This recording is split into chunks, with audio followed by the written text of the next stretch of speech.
Ada 3 zikir yang tidak boleh lepas pada lisan kita untuk diucapkan setiap hari. Karena zikir ini berkaitan dengan 3 perkara. Pertama, untuk mendawamkan nikmat, supaya nikmat yang Allah Subhanahu wa taala anugerahkan itu senantiasa dijaga dan ditambah.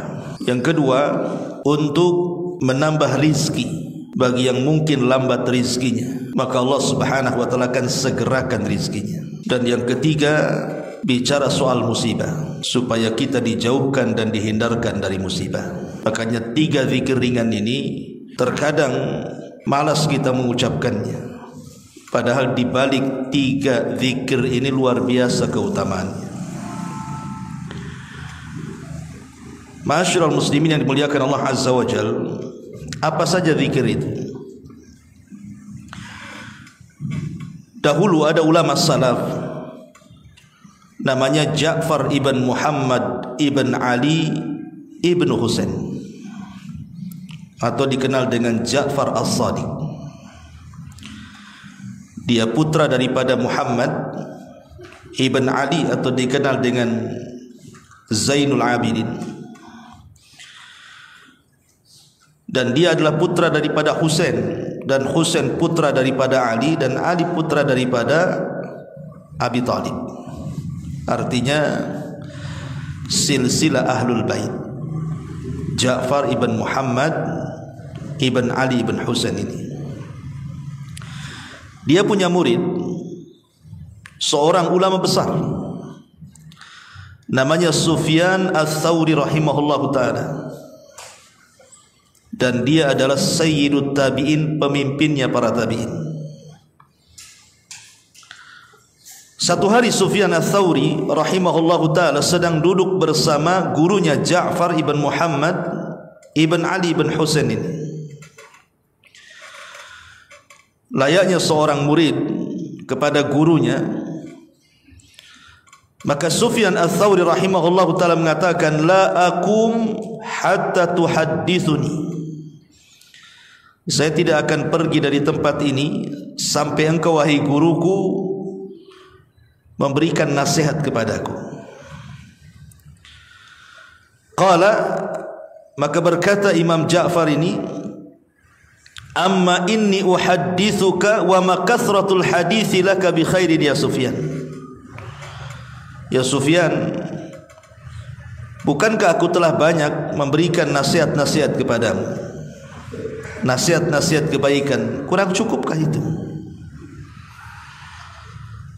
Maka kemudian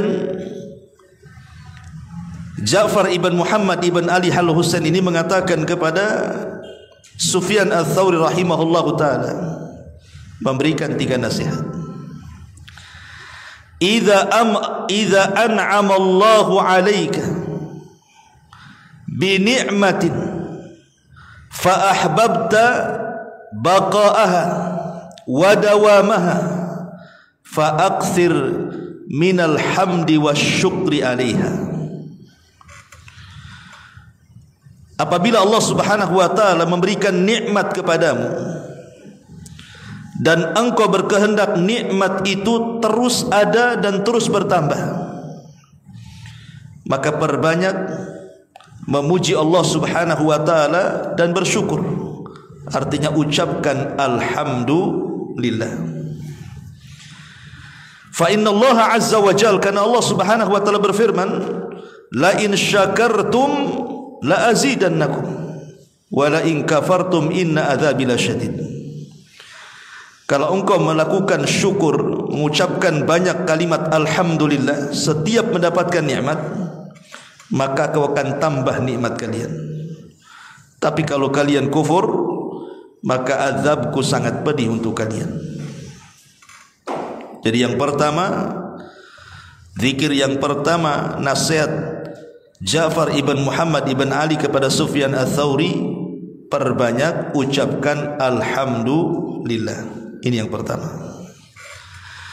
Kemudian yang kedua, kata beliau, wa idza istabta'ta rizqa, kalau seandainya Allah takdirkan rizkimu lambat, kerja ini, dagang ini bangkrut, dagang itu nggak maju, usaha ini gulung tikar, lambat. Maka kata Ja'far ibn Muhammad kepada Sufyan, fa'akthir minal istighfar, perbanyak ucapan astaghfirullah. Jadi kalau antum berniaga, berdagang, lisannya itu jangan lepas dari kalimat astaghfirullah, astaghfirullah, sambil jualan begitu. Fa innallaha azza wa jal, karena Allah subhanahu wa ta'ala berfirman di dalam Al-Quranul Karim, faqultu astaghfiru rabbakum innahu kana ghaffara yursilis sama alaikum midrara wa yumdidkum bi amwali wa banin wa yaj'al lakum jannatin wa yaj'al lakum anhara. Surah Nuh ayat 10 sampai 12. Kukatakan kepada kalian, perbanyaklah istighfar kepada Rabb kalian, karena Dia zat yang maha pengampun. Dengan sebab istighfar itu Allah akan hujani kalian, dan Allah akan tambah harta dan keturunan kalian, dan Allah jadikan taman-taman yang rindang, dan Allah jadikan sungai-sungai yang bermanfaat untuk kalian. Lihat kata Allah, wa yumdidkum bi amwali wa badin, Allah perbanyak harta kalian kalau memperbanyak istighfar. Berarti zikir yang kedua, perbanyak ucapan astaghfirullah. Ini yang kedua. Kemudian yang ketiga, kata Ja'far ibn Muhammad ibn Ali ibn Husain kepada Sufyan al-Thawri rahimahullahu ta'ala, ya Sufyan, idza hazabaka amrun min sultanin aw ghairihi, apabila engkau tertimpa musibah yang sangat besar. Hazabahu amrun itu maksudnya perkara yang memberatkan bagi kehidupan kita, ditimpa berbagai macam musibah, entah musibah kesehatan, entah musibah ekonomi, entah musibah dizalimi, disakiti, dan begitu seterusnya, baik dari penguasa yang menekan kita atau yang lainnya. Fa'aksir, maka perbanyaklah oleh engkau wahai Sufyan, ucapkan la haula wala quwwata illa billah, tidak ada daya dan kekuatan kecuali milik Allah. Fa innaha miftahul faraji wa kanzun min kunuzil jannati, karena la haula wala quwwata illa billah adalah kunci untuk membuka setiap kesulitan, dan dia adalah simpanan-simpanan sorga. Berarti yang ketiga ucapan la haula wala quwwata illa billah. Yang pertama alhamdulillah, yang kedua astaghfirullah, yang ketiga la haula wala quwwata illa billah. Wa qala, kemudian berkata Imam Sufyan al-Thawri, thalathun wa ayyu thalathin, alangkah indahnya, alangkah agungnya tiga perkara ini. Maka kata Imam Ja'far ibn Muhammad ibn Ali ibn Husain, dia mengatakan, aqalaha wallahi Abu Abdillah waliyanfa'ahu Allahu biha wa bihi. Sungguh Sufyan telah cerdas, paham dengan kata-kataku, katanya. Semoga Allah memberikan manfaat dengan kalimat-kalimat itu. Ma'asyiral muslimin yang dimuliakan Allah Azza wa Jalla, dalam riwayat yang lain, nasihat Ja'far ibn Muhammad kepada Sufyan al-Thawri, dia mengatakan, idza ja'aka ma tuhib, idza ja'aka ma tuhib, kalau datang perkara yang perkara itu sangat engkau sukai, datang kabar membahagiakan, datang harta membahagiakan, pokoknya apapun yang datang kepada kita dan itu membahagiakan kita, fa'aksir, perbanyak oleh engkau wahai Sufyan alhamdulillah, ucapkan alhamdulillah. Wa idza ja'aka ma takrahu, tapi kalau datang perkara yang kau tidak suka, kau benci, enggak mau dengar, enggak mau menerima, fa aktsir, maka perbanyak ucapan la haula wala quwwata illa billah. Wa idza stabta'ta rizqa, tapi kalau rizkimu lambat, fa aktsir, perbanyaklah oleh engkau min istighfar, ucapan astagfirullah, astagfirullah. Taib, kita akan bentangkan. Ma'asyiral muslimin yang dimuliakan Allah Subhanahu wa taala, manusia sangat menghendaki 3 perkara: mendapatkan nikmat, dan kalau bisa nikmat itu bertambah, diluaskan rizki, dan kalau bisa diberikan kekayaan yang banyak. Yang ketiga, dihindarkan dari musibah, tidak tersentuh sakit, tidak ada masalah, hidupnya happy. Itulah manusia. Keinginan kita kan cuma 3 di dunia ini. Apa keinginan antum itu? Kecuali 3 perkara ini yang kita inginkan. Dapat nikmat, ya, nikmat apa saja. Istri nikmat, anak-anak nikmat, pekerjaan nikmat, kesehatan nikmat, bisa ke sana kemari nikmat. Nikmat itu banyak. Termasuk nikmat yang paling besar, nikmat Islam, nikmat iman, nikmat redha dengan pemberian Allah Azza wa Jalla, nikmat taubat, dan begitu seterusnya. Nikmat itu luas. Karena Allah Subhanahu wa taala mengatakan, wa in ta'uddu nikmatallahi la tuhsuha. Kalau engkau hendak menghitung nikmat Allah, enggak mungkin kehitung. Saking banyaknya nikmat Allah itu. Dan manusia itu paling suka mendapatkan nikmat dan tidak suka mendapatkan adab. Manusia itu paling suka mendapatkan nikmat kan. Antum dipuji, senang. Antum dicela, tidak mau. Ya. Antum untung dalam jualan, senang. Antum buntung dalam jualan, tak mau. Memang tabiat manusia itu ingin mendapatkan nikmat, dan kalau bisa nikmat itu tetap dan bertambah. Yang kedua, manusia itu ingin diluaskan rezekinya. Kalau bisa usaha apa saja untung. Buka ini untung, buka itu untung. Ini buka ini buntung, buka itu buntung lagi kan. Saya buntang-buntung ya kan. Tak maulah manusia itu. Dan manusia tidak mau terkena musibah. Manusia itu tidak mau. Makanya kenapa kemudian orang baru menghargai kesehatan itu setelah dia sakit. Saya punya kawan satu orang. Dulu di masa mudanya dia tidak peduli dengan kesehatan. Makan sembarang, kesana kemari menghabiskan uang poya-poya dan begitu seterusnya. Akhirnya sudah tua, umurnya sudah 60 sekarang. Penyakit banyak sekali, komplikasi di mana-mana. Bahkan setiap hari dia harus konsumsi obat. Kalau dia tidak mengonsumsi obat langsung pingsan. Baru dia terfikir, nasihati saya dan yang lainnya, jaga kesehatan Ustaz gitu. Jaga kesehatan Ustaz. Kalau saya tahu setua ini seperti ini, tentu dulu akan saya jaga kesehatan. Orang itu baru tahu nikmat sehat setelah dia sakit. Jadi orang itu kan tidak mau ditimpa musibah itu. Mana ada orang mau kena musibah? Enggak mau. Orang itu ingin mendapatkan nikmat, diluaskan rezekinya, dia jauhkan dari musibah kan. Lah di sini ada solusi. Kalau kita ingin mendapatkan nikmat dan nikmat itu didawamkan Allah, kalau kita ingin diluaskan rezekinya dan itu Allah luaskan rezeki kita dan dijauhkan dari musibah, di sini nasihat siapa? Ja'far ibn Muhammad ibn Ali ibn Husain kepada Sufyan Ats-Tsauri, lakukan 3 perkara, dawamkan 3 zikir. Pertama, kalau mendapatkan nikmat jangan diam saja, alhamdulillah.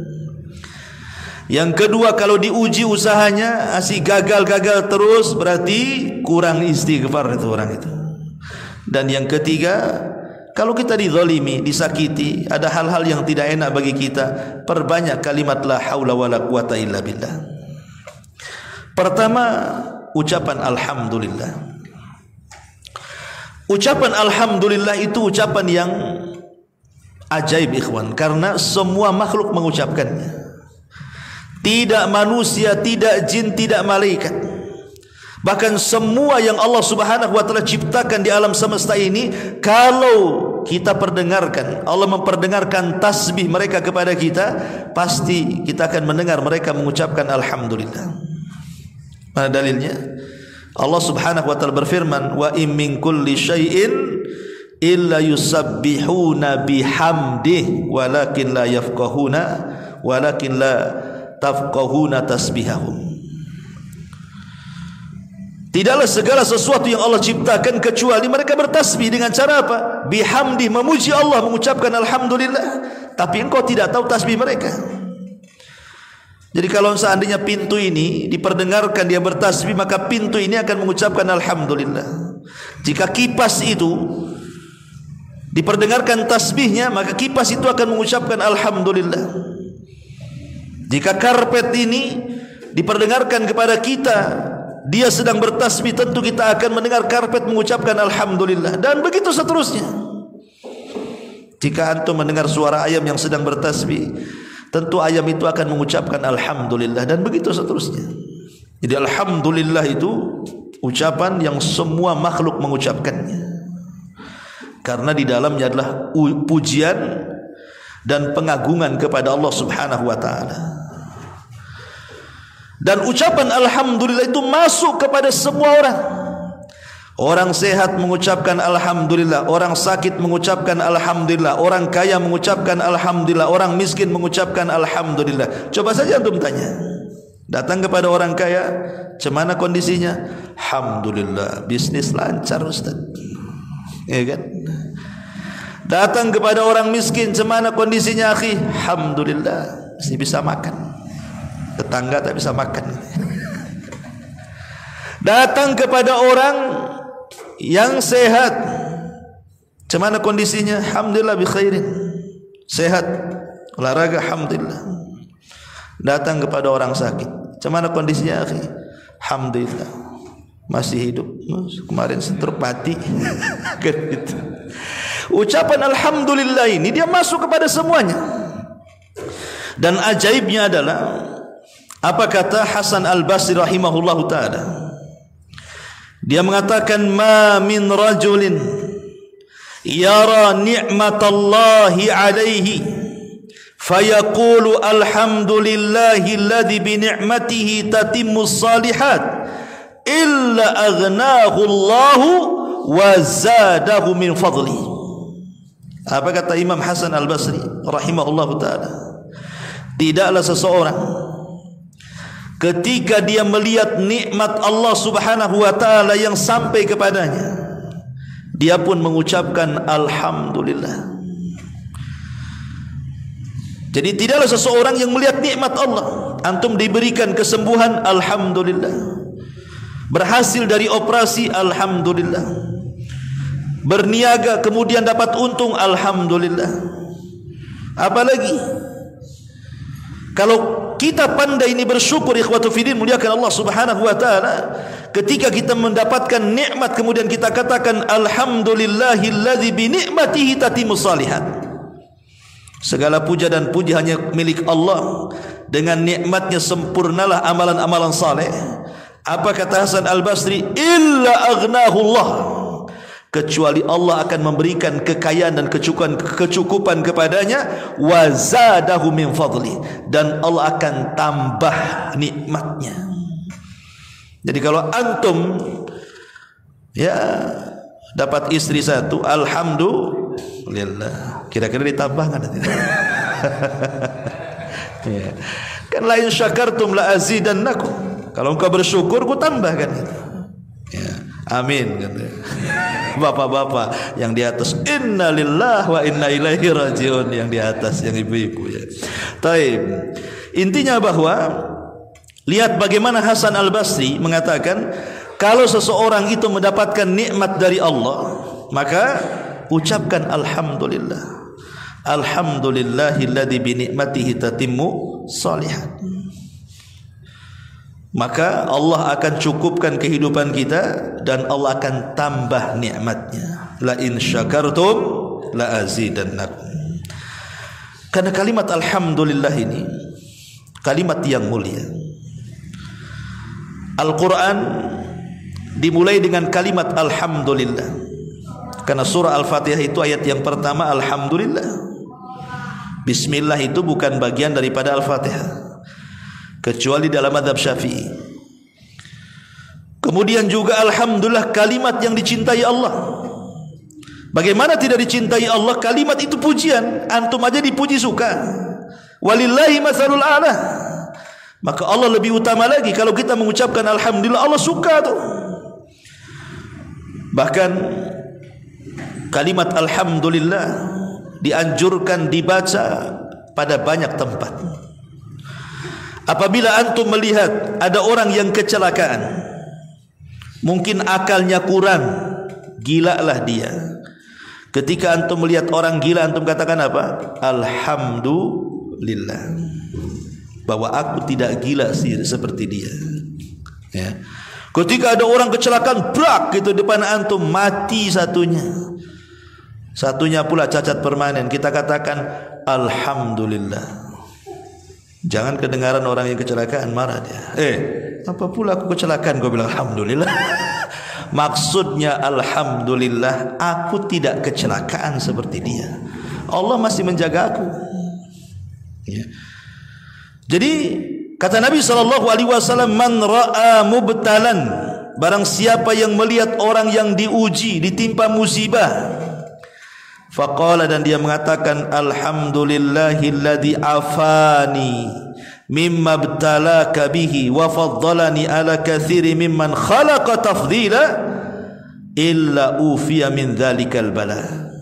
Kata Rasul, kalau kita melihat ada orang yang terkena musibah, kemudian kita katakan alhamdulillah, zat yang telah memberikan kesehatan kepadaku, ya, mimma btalaka bihi, di mana ujian tidak diberikan kepadaku dan justru kepada orang lain, dan telah memberikan keutamaan kepadaku dari kebanyakan manusia, kecuali orang ini akan dijauhkan dari bala.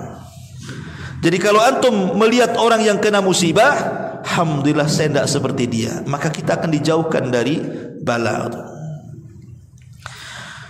Ya tentu juga setelah mengucapkan innalillahi wa inna ilaihi rajiun. Kemudian juga disyariatkan ketika habis bersin, alhamdulillah. Kalau antum bersin alhamdulillah, kan begitu, maka dijawab yarhamukallah, karena bersin itu menghilangkan penyakit. Alhamdulillah Allah berikan bersin. Kemudian juga dibaca setiap solat. Selepas antum solat ada zikir kan, baca alhamdulillah 33 kali. Kemudian juga dibaca setelah makan dan minum, antum membaca alhamdulillah.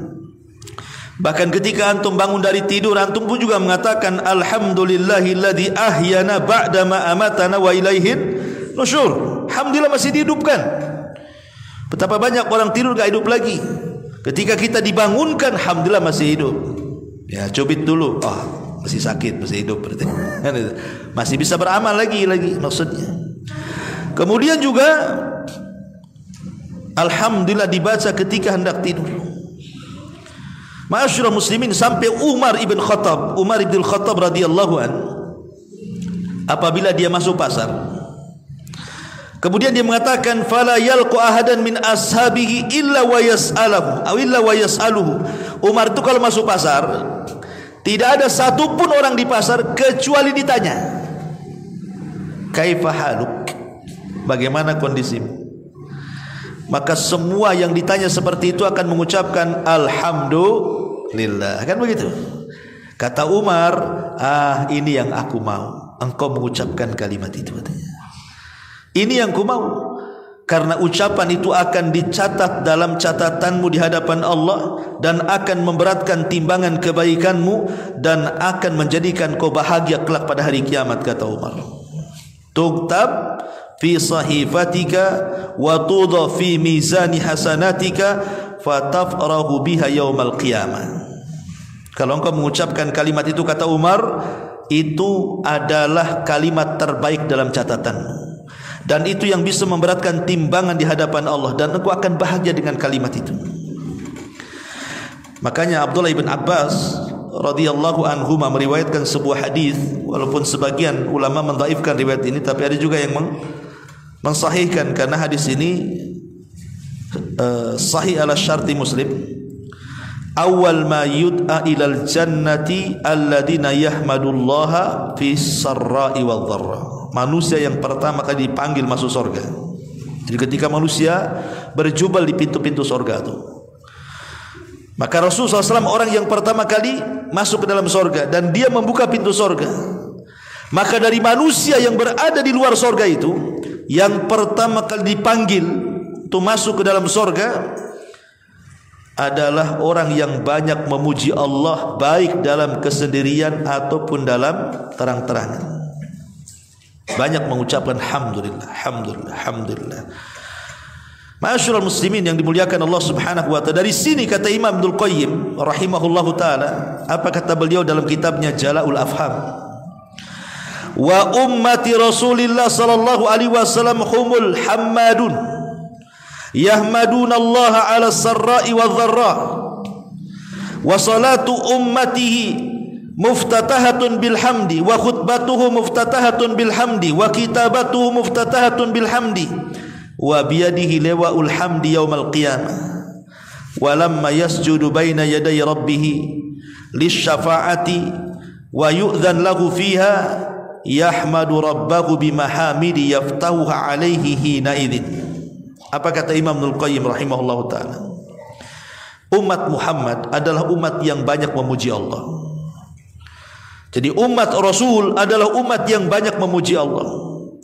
Mereka memuji Allah baik dalam kondisi senang ataupun susah. Dan solat umatnya, maksudnya solat 5 waktu, dimulai dengan kalimat alhamdulillah dalam doa iftitah, ya. Dan setiap khutbahnya juga dimulai dengan alhamdulillah, innal hamdalillah. Bahkan para ulama ketika mencatat kitab juga dengan memulai dengan alhamdulillah. Bahkan nanti Rasul akan membawa bendera alhamdu yaumal qiyamah pada hari kiamat, ketika dia sujud di hadapan Allah untuk meminta syafaat, kemudian diberikan syafaat, maka Nabi SAW akan memuji Allah Subhanahu wa ta'ala. Intinya bahwa jangan lepaskan kalimat alhamdulillah. Ada sebuah hadis dari Aisyah radhiyallahu anha, ummul mukminin radhiyallahu anha, idza ra'a ma yasurruhu, kalau engkau melihat sesuatu yang membuat engkau senang, maka ucapkan alhamdulillahilladzi bi ni'matihi tatimmu shalihat. Tapi wa idza ra'a ma yakrah, kalau engkau melihat sesuatu yang engkau tidak suka, maka ucapkan alhamdulillah ala kulli halin. Dibedakan lafadznya. Kalau nikmat alhamdulillah, alhamdulillah bi alladzi bi ni'matihi tatimmu shalihat. Tapi kalau kita melihat yang tidak kita sukai, mungkin berupa musibah, maka kita katakan alhamdulillah ala kulli halin. Nah, begitu cara bacanya. Maka kalau kita terus memuja dan memuji Allah Subhanahu wa taala, maka nasihat Imam Ja'far ibn Muhammad ibn Ali ibn Husain ibn Ali kepada Sufyan Ats-Tsauri rahimahullahu taala, apabila engkau melihat nikmat Allah yang Allah anugerahkan kepadamu dan engkau ingin nikmat itu tetap dan bertambah, maka ucapkan alhamdulillah. Ini yang pertama. Yang kedua, kata beliau, apabila lambat rizkimu, usaha ini tidak maju-maju, usaha itu juga tidak maju-maju, buka ini bukan bentang tikar gulung tikar, pokoknya susah, mau dapat rizki itu susah, ya. Maka kata Hasan Al-Basri, kata Ja'far ibn Muhammad ibn Ali ibn Husain kepada Sufyan Ats-Tsauri, fa'akthir minal istighfar, perbanyak oleh kalian membaca istighfar, astaghfirullah. Abu Musa radhiyallahu an, Abu Musa Al-Asy'ari radhiyallahu, seorang sahabat Rasul, dia mengatakan, kana lana amanani dhahaba ahaduhuma wa huwa qaunur rasul fina wa baqiyal istighfar ma'ana fa idza dhahaba halakna, kata dia. Ketika beliau Abu Musa al-Ash'ari radhiyallahu an memberikan catatan kepada surah Al-Anfal ayat 33, apa bunyinya? Wa ma kana Allahu liyu'adzibahum wa anta fihim wa ma kana Allahu mu'adzibahum wa hum yastaghfirun. Allah tidak mungkin mengazab mereka selama engkau wahai Muhammad hidup di tengah-tengah mereka. Dan Allah tidak akan mengazab mereka selama mereka masih beristighfar kepada Allah Azza wa Jalla. Jadi Allah tidak mengazab sebuah kaum kalau Nabi hidup di situ. Dan Allah tidak mengazab sebuah kaum kalau kaum itu rajin beristighfar. Apa kata Abu Musa al-Ash'ari radhiyallahu, dia mengatakan, kami memiliki dua keamanan. Yang pertama keberadaan Nabi, dan yang kedua tetapnya istighfar. Apabila dua-duanya hilang, hancurlah kami. Sekarang keamanan itu tinggal satu, karena kita tidak hidup di zaman Nabi. Kalau kita hidup di zaman Nabi, kita akan mendapatkan keamanan karena Nabi hidup di tengah-tengah kita. Tapi Nabi sudah meninggal, berarti hilanglah keamanan yang pertama. Berarti tinggal keamanan yang kedua. Apa itu? Istighfar. Selama kita istighfar, maka kita aman. Aman dari azab Allah, aman dari siksa Allah, aman dari musibah, aman dari segala-galanya. Dan keamanan itu nikmat Allah terbesar. Nikmat aman itu nikmat Allah terbesar. Makanya amanah diambil dari kata-kata aman, karena dengan amanah itu terciptalah keamanan. Orang kalau hilang amanah, menjadi khianat. Suami nggak aman sama istrinya, istri kemana pusing dia, nggak aman. Ya, nanti terbalik juga, suami kemana istri juga tak aman, karena hilang amanah. Ya kan? Orang tua tidak aman dengan anaknya karena hilang amanah. Rakyat tidak merasa aman dengan pemimpinnya karena hilang amanah. Dengan tetangga tidak merasa aman karena tidak amanah. Kan begitu ya? Jadi keamanan itu sesuatu yang menenangkan hati. Makanya amanah diambil dari kata aman, karena kalau tegak amanah pasti aman. Akan merasa aman kalau orang amanah semuanya kan. Ma'asyiral muslimin, rumah antum tinggal apa-apa nggak ada yang nyuri kok. Semua amanah. Tapi kalau lingkungan itu tidak aman, banyak pencuri Ustaz, kerjasama dengan satpamnya pula, nggak amanah. Pusing kita ini, mau pergi aja pusing kan, padahal sudah digembok, udah diteralis lagi kan rumahnya itu, tetap juga taburi garam. Jadi ada orang kalau sudah tidak aman tuh seperti itu, was-was hidupnya kan. Lah salah satu mendapatkan keamanan itu adalah dengan cara memperbanyak istighfar. Ma'asyiral muslimin yang dimuliakan Allah Azza wa Jalla, lah di antara fungsi istighfar yang dinasihatkan oleh Imam Ja'far kepada Sufyan Ats-Tsauri ini adalah apabila telat rizkimu, maka perbanyak istighfar. Apa kata Hasan Al-Basri dalam ucapan beliau? Aktsiru minal istighfar fi buyutikum wa ala mawaidikum wa fi turukikum wa fi aswakikum wa fi majalisikum aina ma kuntum fa innakum ma tadrun mata tanzilul maghfirah. Kata Hasan Al-Basri, perbanyak istighfar kalian itu, baik di rumah-rumah kalian, baik di tempat-tempat kumpul kalian, entah di pekerjaan, entah di pasar, entah terserah di mana saja, di jalan-jalan kalian, di pasar-pasar kalian, di majelis-majelis kalian, dimanapun kalian berada, perbanyak istighfar. Karena kita tidak tahu di mana tempat Allah menurunkan ampunan itu, kan kita tidak tahu. Boleh jadi kita istighfar di masjid tidak diampuni, tapi istighfar di jalan diampuni pula karena keikhlasannya. Boleh jadi ketika baca istighfar Allah tidak mengampuni di jalan, di pasar pula karena keikhlasannya, di situ pula ampunan turun. Kita tidak tahu. Dan ampunan turun itulah diiringi dengan apa? Dengan rizki yang akan dibuka dalam kehidupannya. Apabila turun ampunan, berarti barokah akan disebar, rizki akan dibuka. Karena Allah Subhanahu wa taala mengatakan faqul tastaghfiru rabbakum innahu kana ghafara yursilis samaa 'alaikum midrara wa yumdidkum bi amwalin wa banin. Sebab istighfar itu Allah akan perbanyak harta dan keturunan kalian. Makanya dalam hadis yang sahih yang dikeluarkan Imam Abi Dawud, Rasul mengatakan man lazimal istighfar ja'alallahu min kulli dhiqin makhraja wa bi kulli hammin faraja wa yarzuquhu Allahu min haitsu la yahtasib. Siapa yang melazimkan istighfar, kata Rasul, maka Allah akan berikan jalan keluar di tengah-tengah kesempitannya. Allah akan berikan kebahagiaan di tengah-tengah kesedihannya, dan Allah akan berikan rizki dari arah yang tidak disangka-sangkanya. Lihat bagaimana istighfar ini luar biasa, mencarikan jalan keluar, memberikan kebahagiaan, memberikan rizki dari arah yang tidak disangka-sangka dalam hadis ini. Ma'asyiral muslimin yang dimuliakan Allah Azza wa Jalla, apalagi kalau menggabungkan dua-duanya, ikhwan. Antum gabungkan ucapan alhamdulillah dengan ucapan astaghfirullah, oh mantap lagi.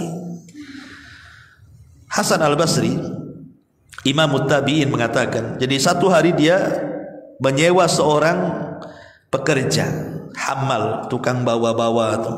Pemanya antum punya barang, nanti tolong bawakan, kita kasih duit, apa namanya, porter ya kalau di pelabuhan, atau pokoknya gitulah ya. Jadi kata Hasan Al-Basri rahimahullahu taala, ketika pekerjanya ini membawakan barang dia dari pasar ke rumahnya dan dia di sampingnya sambil jalan, maka Hasan Al-Basri mendengar ini yang membawa barang ini selalu mengucapkan alhamdulillah astaghfirullah, alhamdulillah astaghfirullah, alhamdulillah astaghfirullah, dari pasar sampai rumah, enggak berhenti ya. Jadi Imam Hasan Al-Basri ini heran, kemudian bertanya kepada orang ini, kenapa engkau mengucapkan dua zikir itu, alhamdulillah astaghfirullah, alhamdulillah astaghfirullah ya. Fa ajab, maka dia menjawab, adapun dia mengatakan, ana fi hayati kulliha ma Allah baina amrain. Ya Imam, saya akan usahakan dalam kehidupanku bersama Allah dengan dua perkara ini. Dia mengatakan kepada Imam Hasan Al-Basri, ya Imam, saya sudah bernadar dalam hidupku, tidak mungkin aku lepas dalam hidupku dengan dua perkara ini, alhamdulillah dan astaghfirullah. Kenapa? Ni'matun lillahi alayya tastahiqqu minni alhamdu wa taqsirun fi haqqi rabbi yastahiqqul istighfar. Kenapa demikian? Karena kau tahu wahai Imam, Allah sudah banyak memberikan nikmat kepadaku, banyak sekali. Coba antum ngaca, di dalam mata kita ada nikmat bisa melihat, di dalam lisan kita ada nikmat bisa bicara, bisa menelan, bisa makan, dengan telinga bisa mendengar. Banyak nikmat Allah itu, dan aku tidak bisa membalas nikmat itu kecuali dengan syukur. Makanya aku ucapkan alhamdulillah. Tetapi dengan banyaknya nikmat yang Allah berikan kepadaku, aku tahu diri, aku ini masih kurang untuk bersyukur. Boleh jadi banyak larangan-larangan yang dilanggar, makanya aku perbanyak astagfirullah. Makanya aku ucapkan alhamdulillah astagfirullah, alhamdulillah astagfirullah. Kan enak tuh. Satu sisi alhamdulillah karena bersyukur akan nikmat yang Allah berikan kepada kita, karena kebaikan Allah berikan nikmat sementara kita ini tidak bisa membalasnya, dan banyak pula larangan-larangan yang dilanggar kita. Dengan apa caranya coba? Perbanyak istighfar. Makanya Nabi SAW setiap hari mengucapkan astaghfirullahaladzim itu sampai 70 sampai 100 kali itu.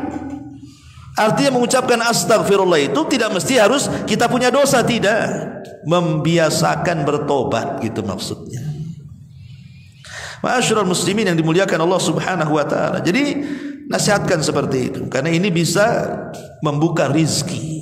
Ya, antum yang baru buka usaha atau sudah lama usahanya, ya kan, dan supaya rizkinya terus dilapangkan, dibanyakkan, diluaskan, maka terus sambil jualan, sambil dagang, sambil usaha, lisannya mengucapkan alhamdulillah, astagfirullah.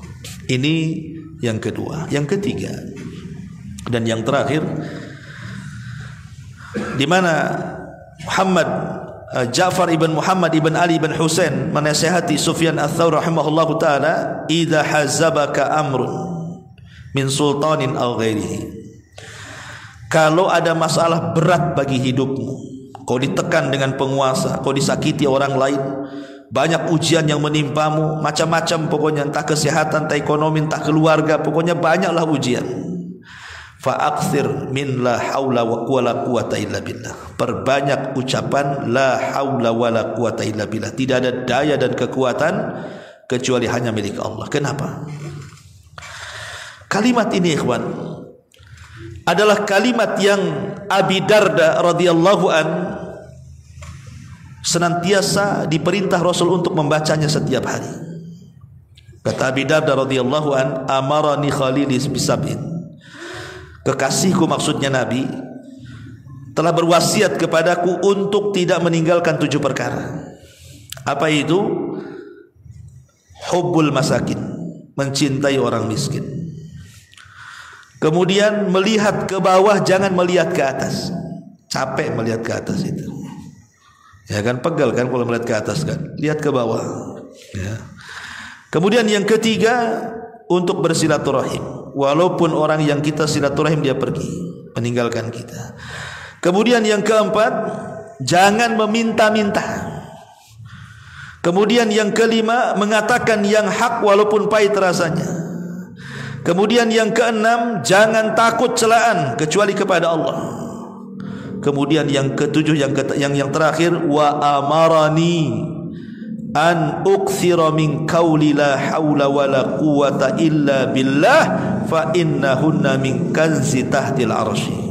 Dan Rasul memerintahkan untuk terus membaca la haula wala quwata illa billah, karena itu adalah simpanan yang ada di bawah arsy Allah Subhanahu wa taala, alias simpanan surga. Kenapa kalimat ini kalimat ajaib ikhwan, la haula wala quwata illa billah ini? Bahkan kalau kita mendawamkan kalimat ini, orang sakit pun bisa sembuh. Orang sakit bisa sembuh. Ini obat loh, ucapkan kalimat la ilaha illallah itu. Orang malas jadi semangat, ya. Kemudian orang yang kalah perang bisa jadi menang. Kemudian orang yang ahli maksiat akhirnya berubah menjadi taat. Karena begini, kita sering membahas tauhid kan. Bahkan di antara kita mungkin pernah belajar kitab tauhid, entah usulul tsalatsa, taqwaidul arba, pokoknya kitab-kitab tauhid lah. Kitab-kitab tauhid yang dipelajari oleh ustadz-ustadz kita ini, itu sebenarnya teori. Kebanyakan bicara masalah teori. Oh, tauhid terbagi 3, rububiyah, uluhiyah, asma sifat. Uluhiyah ini, rububiyah ini, asma sifat ini. Kemudian mentafsirkan la ilaha illallah. La ilaha illallah itu ada syarat-syaratnya 1, 2, 3. Ini kan teori, pengetahuan, teori kan.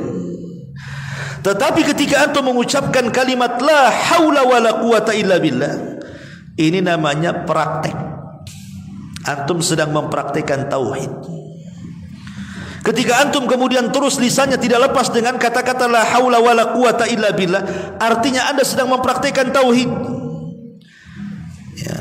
Dengan lisan kita sedang mempraktikkan tauhid, dan dengan hati kita sedang mempraktikkan tauhid yang berupa afdalut tauhid at-tawakkul, tawakal.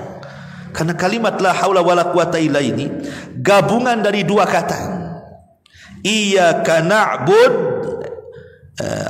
iyyaka nasta'in, iyyaka na'bud, dan juga ucapan Nabi Allah Ibrahim alaihi salatu wasalam, hasbunallahu wa ni'mal wakil. Satu sisi kita menyandarkan ubudiyah kita kepada Allah, bahwa tidak ada daya dan kekuatan kecuali milik Allah, tauhid. Tapi sisi lain kita mengakui bahwa memang tidak ada tempat berlindung, tidak ada tempat pertolongan, tidak ada tempat bersandar kecuali kepada Allah. Siapa lagi? Karena kalimat ini adalah kalimat yang bisa merubah segalanya, dari yang lemah kepada yang kuat, dari yang tadinya sulit untuk melakukan ketaatan karena gemar maksiat akhirnya jadi taat, dari malas ke semangat, dari kalah ke menang, dari macam-macam, karena tidak ada daya dan kekuatan kecuali milik Allah Subhanahu wa taala. Makanya ada seorang syekh bercerita, ikhwan.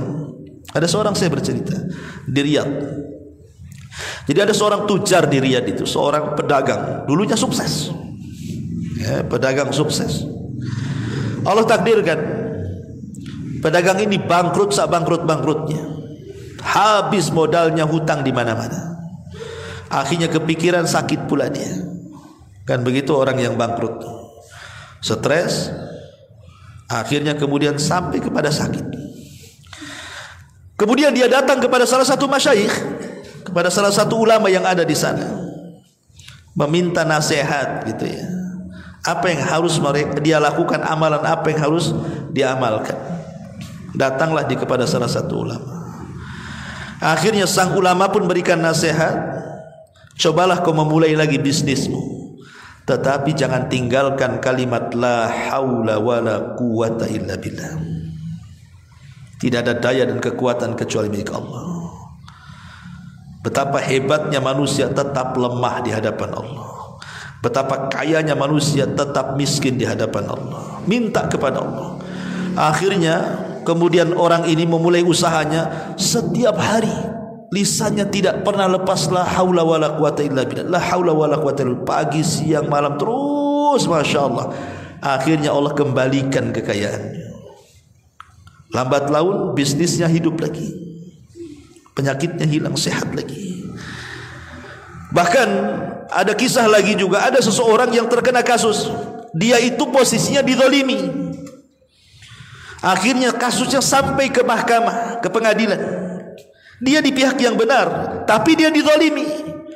Akhirnya dia coba menyewa pengacara ini, pengacara ini, pengacara ini, pengacara dia kalah juga.